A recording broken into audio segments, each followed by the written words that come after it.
Ecclesiastes 2.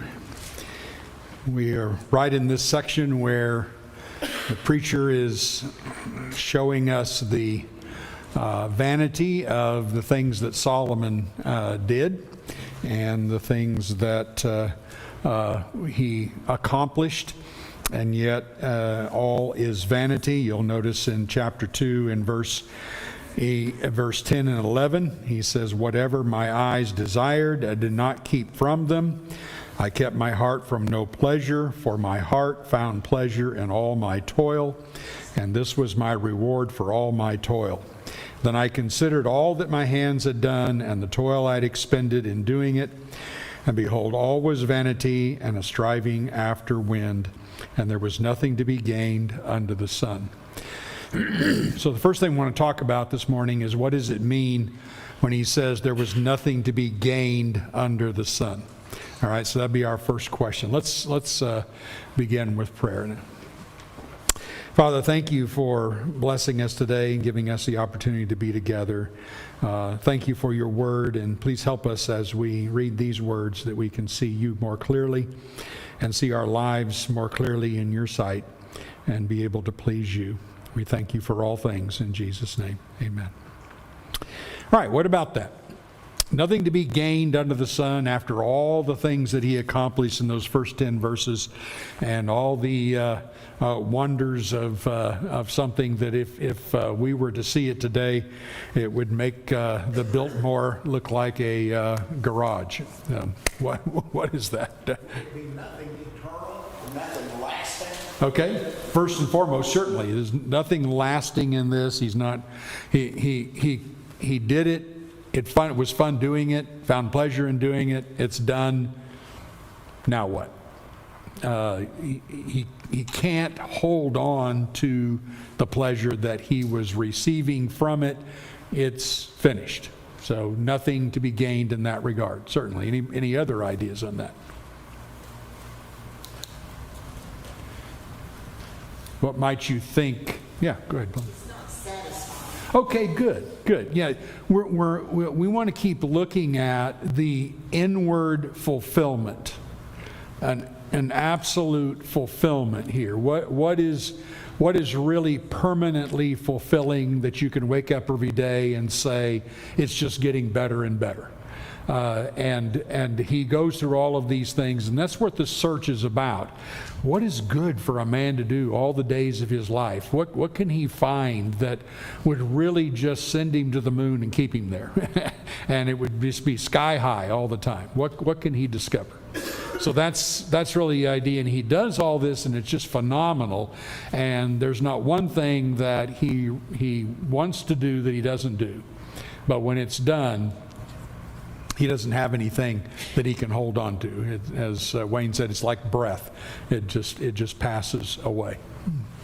Yeah, it's interesting the paradox in that, where by the world's standards, he has gained everything.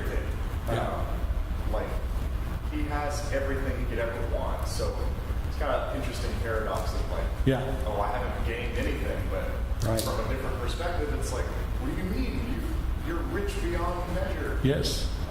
Good. And as a matter of fact, the people who really need to listen to this are the poorest of people. Those are the people who need to listen to this. We might say, well, the rich people need to listen to this.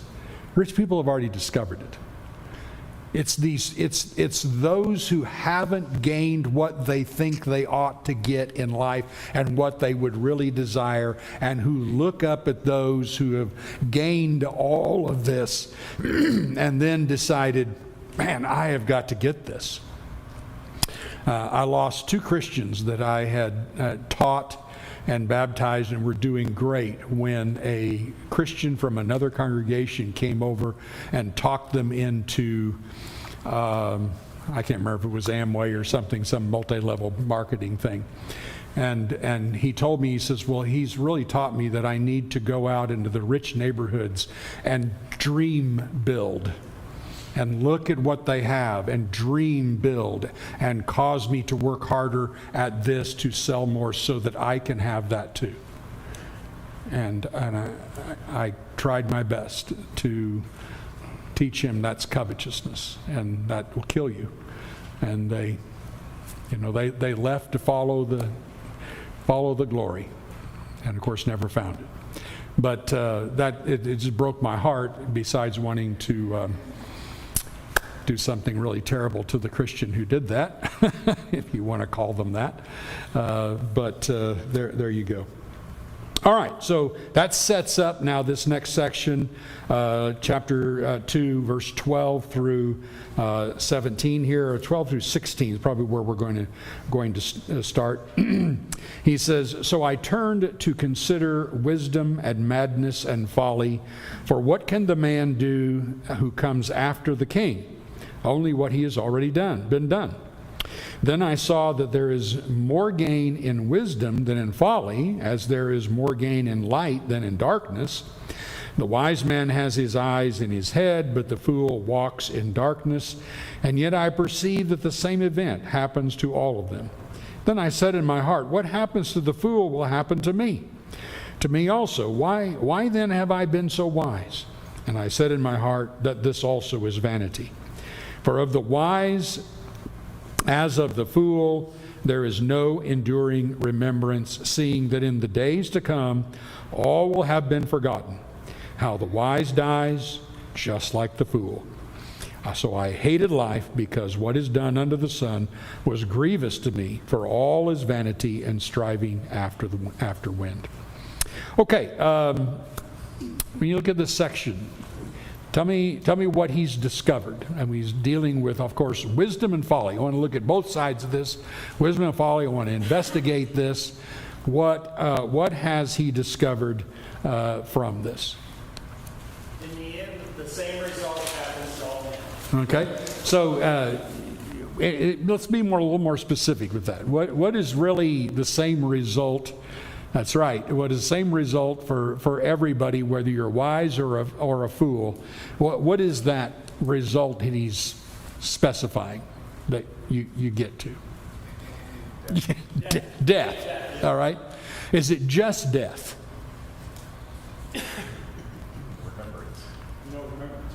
Okay. Yeah. There's two things here.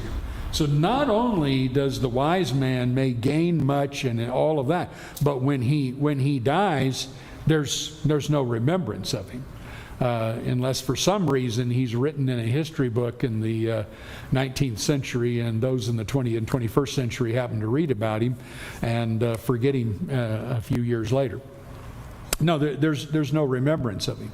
And then look specifically at that last line in verse 16.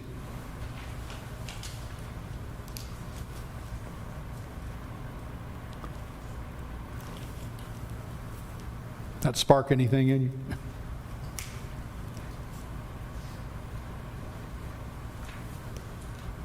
Yes. Isn't that ironic that we don't get the name of the person that wrote this? If it wasn't Solomon, that is the perfect example Of this passage. of this passage. We don't know who it was.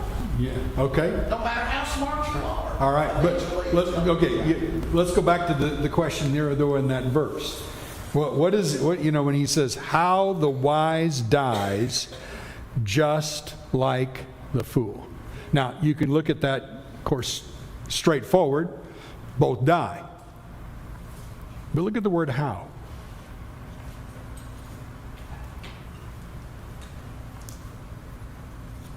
No glory. How does the wise die? Just like a fool. He gets the same crazy diseases.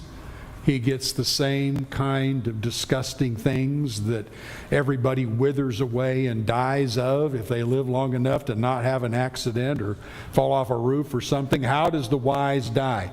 In the same ugly, disgusting way everybody dies. Death was never God's intention. It is horrifying. And he says, you don't escape it. Teresa and I were driving to a store driving to see person in the hospital. And as we were going, I don't know what triggered it in my mind, but I said, isn't it crazy that most all the famous people still die? Have you ever noticed how the living can't hardly handle it? People are still gathering at Elvis Presley's place or whatever and weeping over the fact that he's dead. You know, if he hadn't died back then, he'd be dead by now. He's still going to die. And it doesn't matter. And it's a little bit hard for us to comprehend. But they're so great and they're so fantastic. You know, Steve Jobs, who changes the world with Apple computers and all of this kind of stuff, dies of cancer fairly early on in his life. Who died? You know, it doesn't matter who you are. Death is the end result. And he says, there you go. What has been the gain in all of that? The dead, the wise will die just like the fool. And there's no remembrance. Now, when you think about there's no remembrance, and when he says some of these things, you need to immediately go, let's jump above the sun and see what God did about that. So when he says there's no remembrance, when you jump above the sun and you get into the heavenly and spiritual things, God makes sure there's a remembrance of us. God has a remembrance. He has planned us for fame and glory and everlastingness. God is solving the problem of what he placed in us to hope that there's something we do that is remembered and that there is something we did that made a difference. And God says, yes, with me, you make a difference. Reminds you of Jesus saying in John 14, apart from me, you can do nothing. But with me, you'll bear much fruit. So it's a great picture. Okay? Any other thoughts on that paragraph? All right, let's continue. Verse 17. He goes, I hated life. So verse 18 follows up on that. I hated all my toil in which I toil under the sun, seeing that I must leave it to the man who will come after me. And who knows whether he will be wise or a fool. Yet he will be master of all for which I toiled and used my wisdom under the sun. This also is vanity. So I turned about and gave my heart up to despair over all the toil and my labors under the sun, because sometimes a person who has toiled with wisdom and knowledge and skill must leave everything to be enjoyed by someone who did not toil for it. This also is vanity and a great evil. What has a man from all the toil and striving of heart with which he toils beneath the sun? For all his days are full of sorrow, and his work is a vexation. Even in the night his heart does not rest. This also is vanity. All right. Now he comes to the point where twice he says, I hate life.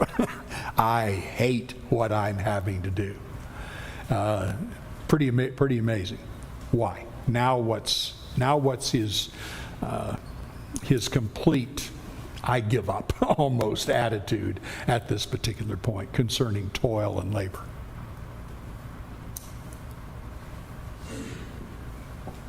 What's the major issue? No matter what he does, all the toil of his life is the same. There's no progress. It's the treadmill of his work. It just continues, and there's no progress. There's nothing that comes of it. All right. Everything he's done has come to disappointment. We use that word, disappointment. Adam. Well, even worse, it is taken over by someone who has done nothing for it and underappreciates it, abuses it. Is the opposite of the preacher who has striven for these things. And now a worthless son or a dishonest manager or whoever takes over and absolutely. I did all this work, and now someone who has no worth has taken it. Yeah. In fact, Solomon's son, who was he?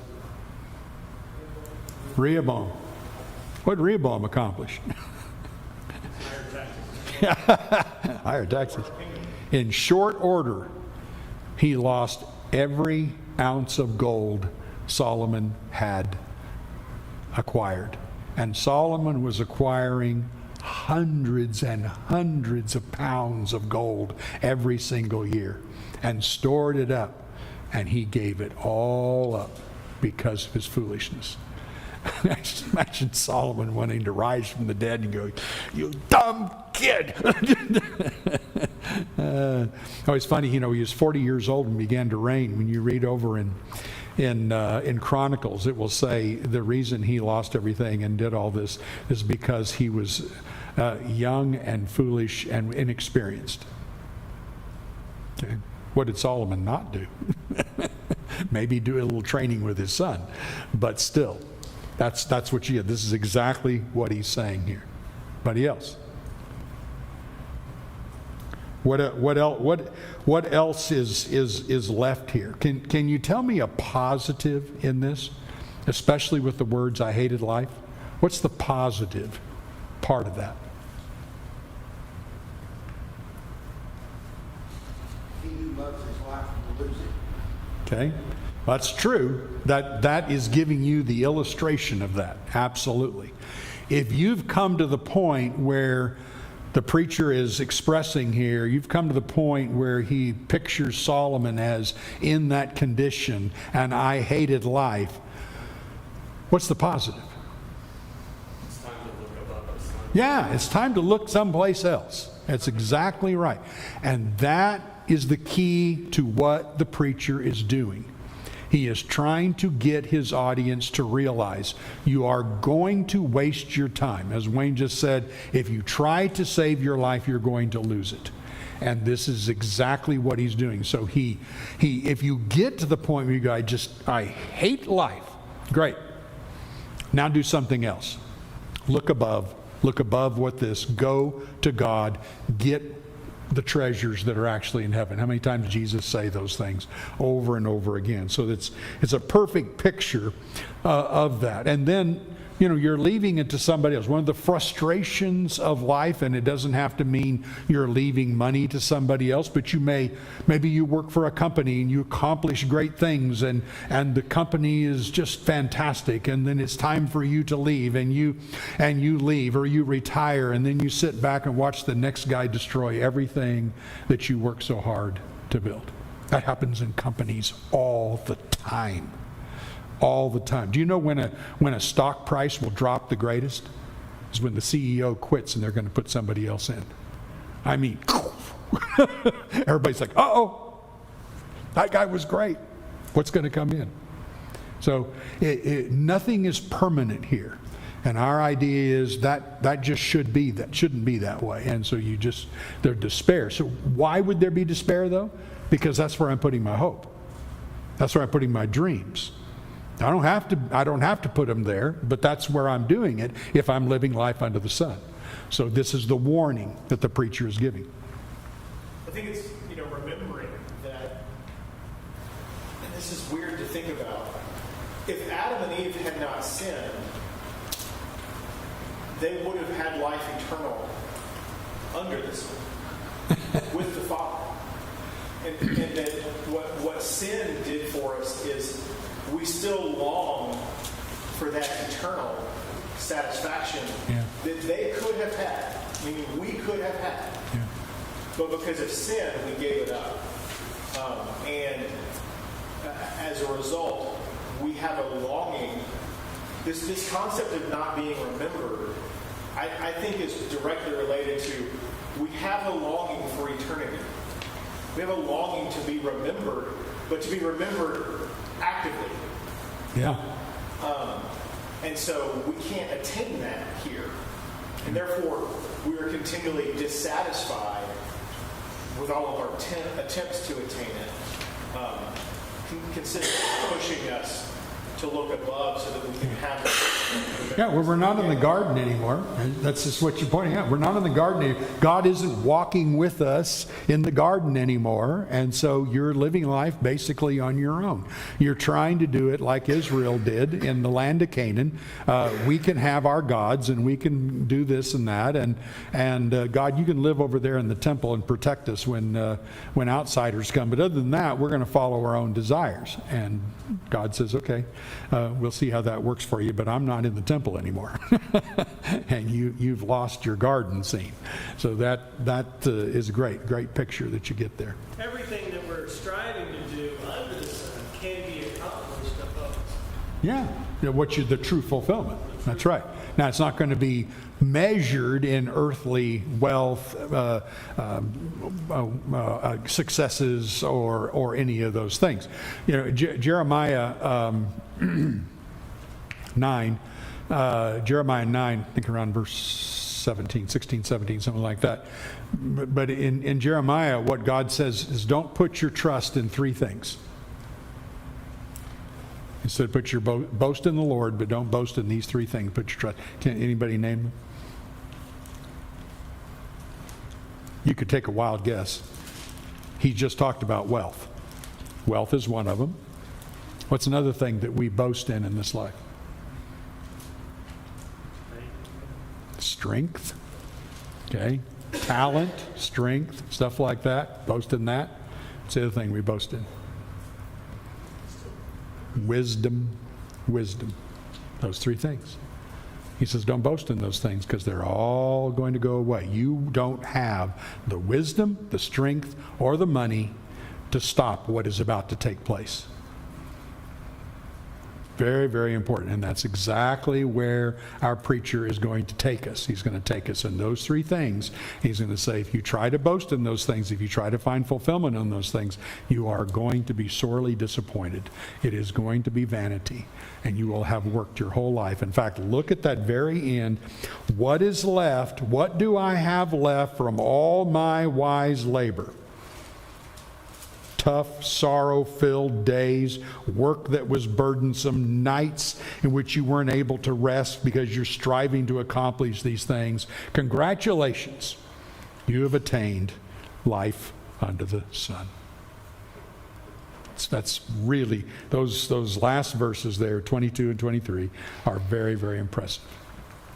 There you are. Sad thing, I've done funerals many times where I didn't really know the person, but the family said, he wants somebody, Church of Christ, to rue the funeral. Okay, well, that's not me, but I'll do it. So I said, well, tell me about your dad. 5 of them sitting around a kitchen table, look at each other and go, well, he got married and da-da-da-da. He worked for 40 years at da-da-da-da. He retired. He liked to fish. Think of anything else, guys? No, I think that's about it. So we had a 5-minute funeral. How sad. What a great description of vanity of life. They obviously hated him. They obviously hated him. He accomplished nothing. He connected with them in no way. They felt no love for him. It was astounding. I sat there in awe and thought, wow, Ecclesiastes, life under the sun. There you are. All right, now that the preacher has depressed us completely and caused us to think this life is horrible and it's terrible, he says, all right, I'm going to give you a break. So here's his break. Chapter 2:24 through the end of chapter 3 is a segment in which he takes a break and says, let's get real. How can we do something about this frustration and hating life and all these things? So he begins with 2:24 through 26, which I would suggest to you is something he will repeat a number of times in various ways throughout the first 6 chapters. So it's very important that we get this one down. So 2:24, here's his great conclusion. There is nothing better for a person than that he should eat and drink and find enjoyment in his toil. This also I saw saw is from the hand of God, for apart from him, who can eat and who can have enjoyment? For to the one who pleases him, God has given wisdom and knowledge and joy. But to the sinner, he has given the business of gathering and collecting only to give to one who pleases God. This also is vanity and a striving after wind. Okay, so when you look at that, there are a lot of various conclusions you should get from that that should strike you here. So, can you get the sense of what he is now saying? That if you're going to live life in a better way than what I just described, here's what you're going to do. So, what would that be?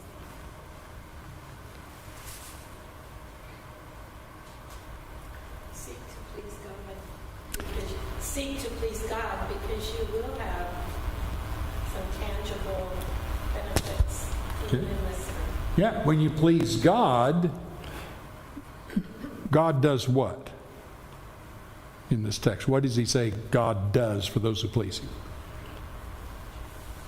He Very- gives wisdom and knowledge and joy. Yeah, he gives. You can circle that word. He gives. See, what was the everything before that? I'm going to go get. Failure every time. Put God first, and remind you maybe of Matthew 6:33, when Jesus said, seek first the kingdom of God and his righteousness, and all these things will be given to you. So seek God, and then God gives. Everything you've been trying to get, God gives. He's going to give, but you're not going to get it by you doing it the way you want to do it. It's not going to be found in this life under the sun kind of thing. So first and foremost, good. It's the classic theme of Genesis 3. She takes and tries to get for herself what God was already trying to give to her. Yeah. And it's a classic, a similar thing of a story of the prodigal son. Prodigal son leaves the house to go get. And when he ends up in vanity and in a pig pen, he realizes everything that he's always wanted was always back in the Father's house in the first place. He goes back, he gets the fatted calf, the ring, the great dinner, and all these things, and becomes a true son, but not out in the world. So it's quite an interesting picture. Yeah, he's doing the same things that he did before. He's talking about eating and drinking. He's talking about his toil. Those are all things that he just bemoaned in the last chapters. Yeah. But now, under the perspective of doing it unto God, or doing it in light of pleasing God, everything has shifted. Yeah. Yeah. The whole thing that he's always wanted seems to click the other way, and now there is some satisfaction. There is something to say about being fulfilled. However, what does this take? Franco. I think the statement that makes in 25 that apart from God, there's nothing else that will That's right. fulfill you. And so it's the fact that there's a deeper longing, not just the enjoyment, it's the enjoyment in God, not in the things that he was getting. Right, and we want to say too, there is enjoyment in this life. Yeah, it's not just well, obviously all enjoyment comes from God and being in God, but you will then begin to be able to enjoy things in this life without you thinking it's vanity. Because, as you said, your primary is enjoyment with God. And when he uses enjoyment here, he's not talking about something temporary, is he? Now suddenly he's talking about something that is actually fulfilling, and not just vanity that appears and passes. It's an entirely different focus on what you're looking at. Okay, good. So what else is necessary? If you're looking at this and you're now going to take this advice and you're going to incorporate that in your life, what is it going to take? What is his implication that he's going to take for you to do that? Other than we've talked about worshiping and serving God, putting God first, but what else does it take here? Some real positives in this. Appreciating the simple things. Okay, good. You eat. Joy in the simple You can eat and drink and enjoy the good of your labor. And what did he say about that? What specifically, what are his words that he said about it? There's nothing better. All right. So you're just an average low middle class or low income or whatever you want to say, way below the millionaires of the world. We got to say billionaires now. $1 million isn't a lot of money. The billionaires of the world, no, you're way, way, way below that, and you just wish you could be where they are, and you just wish you could have what they are. And what does he say in this text that just completely changes that idea?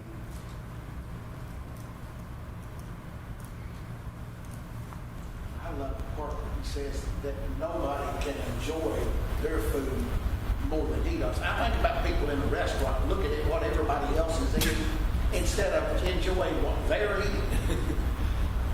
So, yeah, go ahead. He connects the enjoyment to the toil.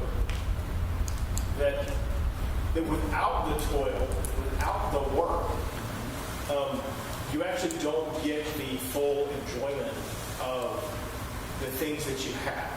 And I think we can see that in many who, the number of folks who win the lottery yet are still extremely depressed and all those things.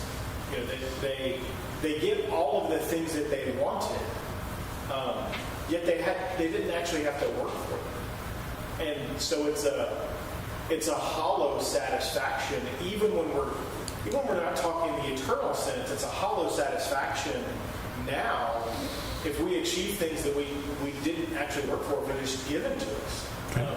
So the emphasis on enjoy, eat, drink, enjoy the good of your labor. The labor is necessary. In fact, Solomon admitted that I enjoyed doing it. There was some joy in doing it. This is a little different joy. This is more permanent. Callie? And that connects to what he says about the sinners given the business of gathering and collecting. That's all they want is accumulating the stuff, and then that becomes a toil in itself rather than just doing the work and just enjoying the work. Yeah. Reaping the benefits that God gives you. Yeah, instead of finding joy in the labor, they don't see that. They think it's always somewhere further. Do you remember Jesus' parable of the foolish rich man, the rich fool? That parable begins with the words, and there was a certain rich man. He was already rich, and then he got really much more, big harvest, and he goes, what shall I do? I'll build bigger barns, and I'll do it, and then I'll sit back and say to my soul, you have many things for many years.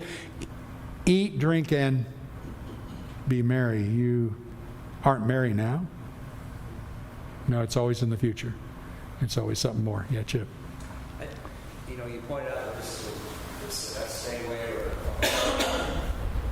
section is different. I think he shifts from talking about how things are under the sun and starts talking about how things are when you have your mindset above the sun. Exactly. And so it's enjoyable because it comes from the hand of God. Which is why it's enjoyable. So you have God in mind when you're laboring. The labors are the same. Right. But because you're laboring for eternity, and I think it connects with verse 9 of the next chapter, what benefit is for workers that labor in which you labor. I've seen the task which God has given the sons of mankind with which to occupy themselves. He's made everything appropriate in his time. He has set eternity in their heart. And so if we're living with things above the sun in mind, it's a different kind of joy. Yes, absolutely. Absolutely. And as a matter of fact, you might just note, you see what we just saw in 2:24. Look at 3:12. And I perceive there's nothing better for them to be joyful and do good as long as they live. Look at 3:22. I saw there's nothing better than that the man should rejoice in his work, for that is his lot. So you keep seeing that repeated 3 times. So he's obviously, as Chip said, now we're focusing differently. Now we're still doing the same, we're still doing labor, but we're laboring for a different reason. And now we're finding joy in it. But with the joy is because now we're looking more above the sun, so to speak, and we're putting trust in God. So there is definitely that. Now back to the question that has not been answered yet. There's a critical key here that is in all 3 of those verses. So there's nothing better for a man to eat and drink and enjoy the good of his labor. So you're a poor guy who wants to attain the billions that you see around you and what other people have attained. What should you know from that verse? If you're enjoying your job and you're having a good meal at the end of the day, you eat. That's about it. That's it. That's right. Same as the rich man. Yeah, it's the same. You having he doesn't have anything better than you. When you can labor and you enjoy, and then you go home, and as you've heard me say many times, when I was working as a night janitor at Disneyland, which is my favorite job in the whole world, and I don't think of myself as a preacher, I think of myself as a janitor, and I have my whole life, and I would just love to go back and do that, but God won't let me. So I just do it in my house. But at any rate, it was you go home, you don't have much, you get your little paycheck that was I think I made $2.95 an hour. Yippee. And you go home, and I make myself some chili beans and throw some Fritos in it. It ain't better. It ain't better. Nobody's living any better than I'm living. And that's what we need to get in our minds. There's nothing better. Don't go out and get that. All the way through Ecclesiastes, I will refer to beer commercials. I apologize, but they express life under the sun better than anything I have ever seen. So I don't know what beer was, fortunately, because I don't care about that. But here was the picture. Whole bunch of guys going down a river, and oh man, it's just fantastic, it's the guys' day, and they float down the river, and it's splashing and all this, and they get to the end of the day, and they find a place to park, and they get their rafts in, and they start a fire, and they're cooking steaks, and they're getting ready to pop the beer, and just about the time they pop it, floating on parachutes into the canyon is the Dallas Cowboy cheerleaders. And one guy looks at the other and goes, "It doesn't get any better than this." And when you've read Ecclesiastes, you just die laughing. That's it? That's it? Yeah, that's vanity of vanities. So it's just great. You say something. No. That's the point. There's a duality here. The idea that there's nothing better. On the one hand, that gives you some peace and comfort that you can be content with what you have. On the other hand, we know on a hard day's work, that's as good as it gets. I kind of was hoping there was something better. Yes, disappointment. Good observation. That's right. For the guy who's just gathering and working and toiling and worrying and anxiety, he eats and he's like, that is not it. That's not what I'm looking for. That's not the end result. Okay. Very good. Very good. All right. So what does the guy who's laboring and toiling get to do in this text? What's God determine him to do? He gives it to who? Those who please God. Aren't you glad there's big companies that the world curses that give us jobs? Yes, absolutely. And somebody has worked their fingers to a bone and made this big company. Thank you, God. Appreciate that. And has all the worry and the day, and you earn your living and go home and eat your chili and are happy. That's what God has done. Beautiful picture. Yeah, I'll just tie this in. I think one of the beatitudes that Jesus teaches connects very well with this when he says in chapter 5 of Matthew, verse 5, "Blessed are the meek, for they shall inherit the earth." We think of meek and say, what does that mean? Jesus described himself as meek and lowly. Meek is humble. you're humble enough to say this is as good as it gets, you'll inherit yours. Yeah. Very good. And that doesn't mean you're going to get everything. No, but you have it. Paul adds up on that at the end of chapter 3 of 1 Corinthians, and he says, all is yours, whether life or Jesus or us or he says, it's all yours. You don't have to vie for all this, boast in all this earthly thing. God has given you everything. It's all yours. What a different, wonderful perspective. So in all that, you're seeing some really interesting ways of looking at things. I would suggest here too is a key word, contentment. And that idea of contentment is going to go through chapter 3, where you realize all the inequities of life, but through it all, because of God, you are putting your trust in Him. You acquiesce to what God is doing, and that's what's happening in this text. You are looking at things entirely differently. So the gathering and collecting, he says, that's vanity and striving after a wind. But on the other hand, the other side of the coin is God's going to give you what those things? Wisdom and knowledge and joy. Something the sinner does not get. So, pretty cool. All right? Any final thoughts on that? So just get a couple minutes, but let's look at 1 through 11 here, or 1 through 9. For everything there is a season, a time for every matter under heaven, a time to be born, a time to die, a time to plant, and a time to pluck up what is planted, a time to kill and a time to heal, a time to break down, and a time to build up, a time to weep and a time to laugh, a time to mourn and a time to dance, a time to cast away stones and a time to gather stones together, a time to embrace and a time to refrain from embracing, a time to seek and a time to lose, a time to keep and a time to cast away, a time to tear and a time to sow, a time to keep silence and a time to speak, a time to love and a time to hate, a time for war and a time for peace. What gain has the worker from his toil?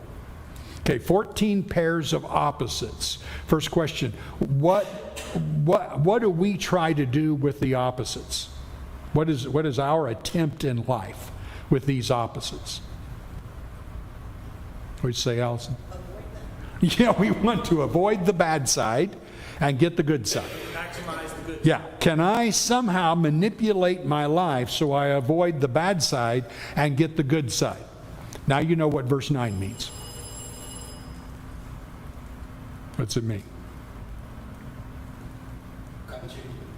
You can't do it. That's right. If you want to, what gain has the worker? The worker here is the idea in context of what gain does have a guy who's trying to manipulate these things. All of those things are out of our control. They are things that have happened in every one of our lives, is in spite of the fact that we would love to do something about it. We would love to stop the time of war. We would love to stop the time of hate, and we'd love to stop all those things. But those times just come. We would love to stop the day of death. We love the day of birth. We rejoice in the day of birth. We mourn in the day of death. We don't like the negatives, and he says you can't do anything about it. It's all out of your control. Yeah, I think it's interesting he uses the word season, because that immediately makes you think of the seasons that we see, fall, spring, summer. Yes. The cycle of that, and the different times, and the weather that comes with that. And at the end of the day, there's nothing you can do to change that, and there's nothing you can do to change the seasons of life either. That's right. Every year about this time, I look outside about 6 o'clock and go, sun's going down faster. Sun's going down. Fall and winter are about to come. As a Southern Californian, we didn't believe in that, you know. We didn't believe in winter. And so, like, oh, heartache, the sun's going down. It's going to get dark soon. I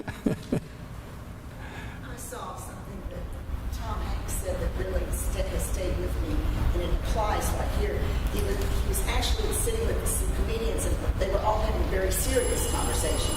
And what he said was, if there was one statement that he could put out there and leave, as far as wisdom, whatever it is, this too shall pass. This too shall pass. He said, the good passes. That's right. The good will pass, But also the bad. but also the bad. That's right.